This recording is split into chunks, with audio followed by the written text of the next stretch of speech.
Hello, मी बाली आज तुमच्या समोर घेऊन आलेली आहे अगदी आरोग्यदायी शरीरासाठी, हृदयासाठी, केसांसाठी, हाडांसाठी पौष्टिक जवस चटणी। ही चटणी बनवण्यासाठी आपण आधी जवस घेतलेले आहे, त्याला सुकवले आहे। सुकवल्यानंतर त्याला चाळून त्याला मंद आचेवर भाजत ठेवूया। मंद आचेवर 15 ते 20 मिनटं तुम्ही भाजून घ्या आणि थोडे भाजत आल्यावर त्यातून आपल्याला तळतळण्यासारखा आवाज येतो।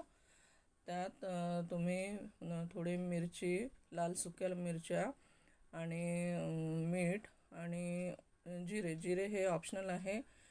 खोबरे पण टाकू शकता, पण तेही ऑप्शनल आहे। नुसते जवस चटणी ही छान चव वाढवते। वरण भातासोबत, भाजी नसली तर भाकरीसोबत, पोळ्यांसोबत पण खाऊ शकतो।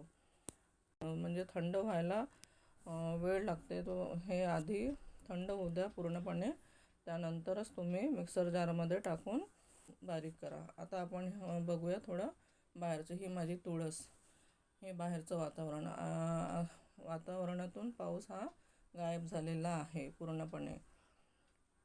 आता आपण मिक्सर जारमध्ये मिरच्या थोड्या कमी केलेल्या आहेत मी, आणि मीठ टाकून तुम्ही पूर्ण पावडर सारखं त्याला बारीक वाटून घ्या। कारण याच्यामध्ये थोडे जवसाचे कण असले की ते आपल्या दाताला चिकटतात आणि ते काढण्यासाठी थोडा त्रास होतो, म्हणून त्याला पावडरसारखं तुम्ही वाटून घ्या। याला आपण स्टोअर करून ठेवू शकतो, 10 ते 15 दिवस स्टोअर करू शकतो। नक्की ट्राय करा आणि कमेंटमध्ये सांगा। थँक्यू। माझ्या चॅनलला सबस्क्राईब करा, लाईक करा आणि शेअर करा।